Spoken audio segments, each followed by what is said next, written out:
The Code Thief, a Silicon Valley revenge story. 2 years ago, my boss Derek Williams stood in the boardroom presenting my machine learning algorithm to the C-suite, collecting a $100,000 bonus while I watched from my desk through the glass partition.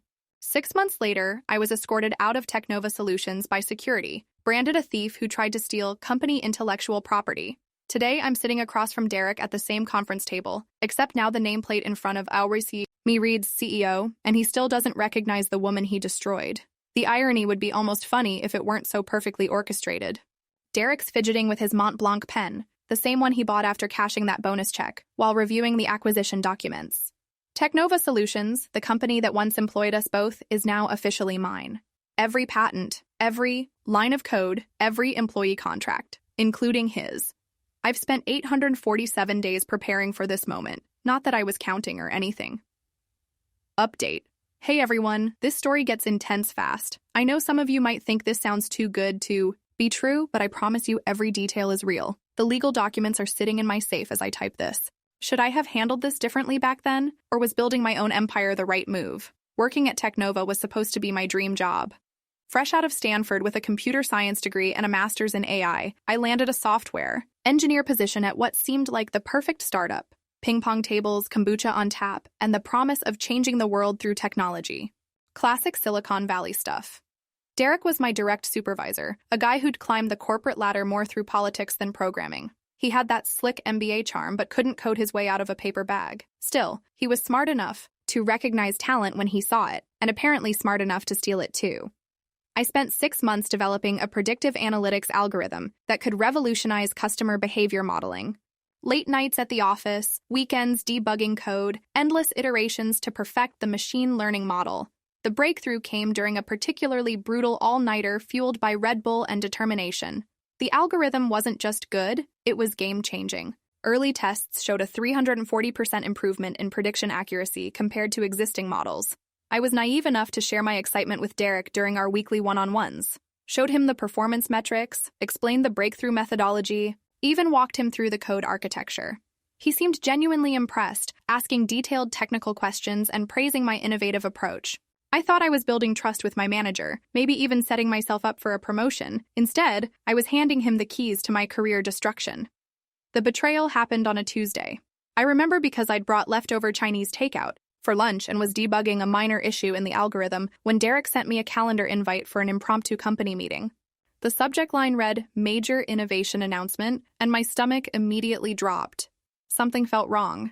I walked into the conference room to find the entire C-suite present, CEO Marcus Chen, CTO Sarah Rodriguez, and the heads of product and sales. Derek stood at the front with a polished presentation deck, looking more confident than I'd ever seen him. My algorithm's performance charts filled the massive 75-inch monitor, but something was different. The documentation had been cleaned up, the variable names changed, and my digital signature was nowhere to be found. Derek launched into what can only be described as the performance of his career. He explained his revolutionary approach to predictive analytics, detailing how his innovative machine learning model would transform the company's competitive advantage. He fielded technical questions with responses that sounded suspiciously similar to our previous conversations. The executives were captivated, throwing around words like paradigm shift and industry disruption. The worst part wasn't just watching him steal credit, it was watching him do it well. He'd clearly spent weeks studying my work, memorizing explanations, and preparing for technical scrutiny. This wasn't a spur-of-the-moment theft. It was a calculated heist executed with MBA precision. I sat frozen in my chair, unable to process what was happening. When CEO Marcus asked about next steps, Derek smoothly transitioned into implementation timelines and resource requirements. He suggested forming a dedicated team to commercialize the algorithm, with himself as project lead.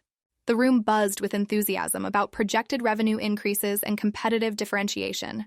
After the meeting, I cornered Derek in his office. My hands were literally shaking as I confronted him about presenting my work as his own. His response still haunts me. He leaned back in his ergonomic chair, steepled his fingers, and delivered the coldest corporate speak I've ever heard.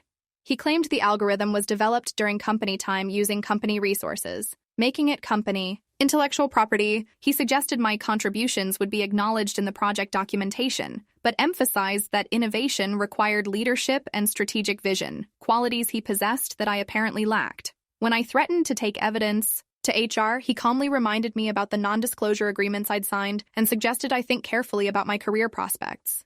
I should have walked away. Should have started looking for another job immediately. Instead, I made the mistake of fighting back through official channels. I documented everything: email threads, code commits, version control history, even time-stamped Slack messages discussing algorithm development.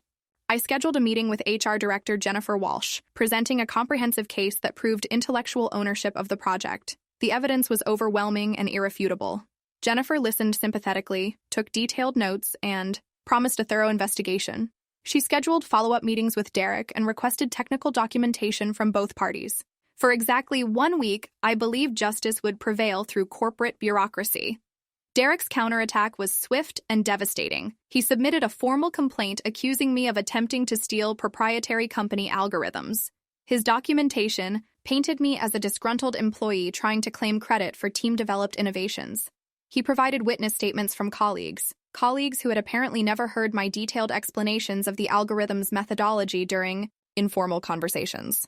The investigation became a he-said-she-said nightmare, except Derek had seniority, established relationships, and political capital I couldn't match.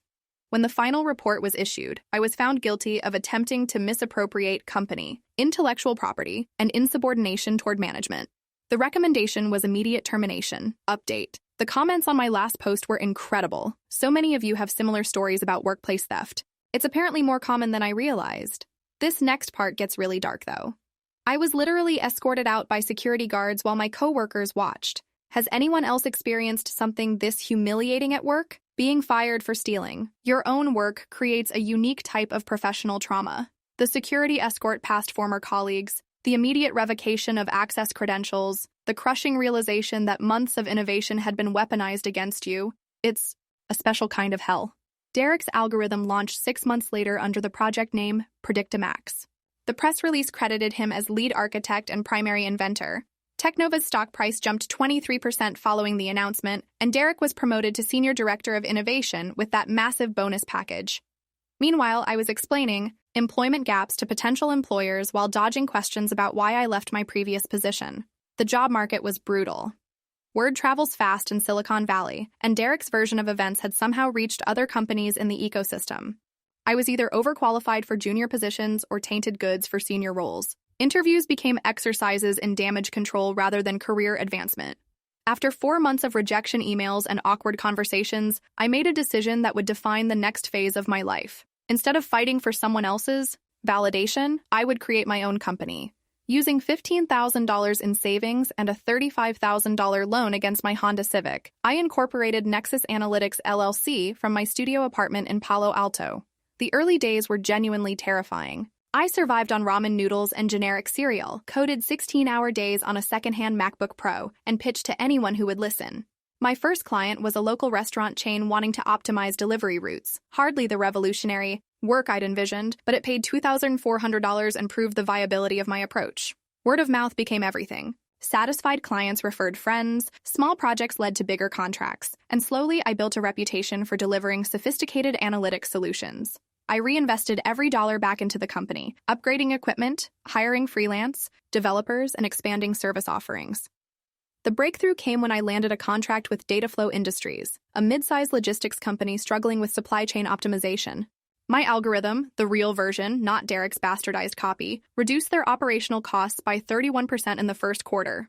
Their CEO, Michael Torres, was so impressed he introduced me to his entire network of business contacts. Within 18 months, Nexus Analytics had 12 full-time employees, office space in downtown San Jose, and revenue approaching $2.3 million annually. We specialized in custom machine learning solutions for mid-market companies, exactly the niche Technova had ignored while chasing enterprise contracts. The acquisition opportunity emerged during a casual conversation at a tech industry mixer. Michael Torres mentioned that Technova Solutions was struggling financially, hemorrhaging clients due to overpromised deliverables and underperforming products.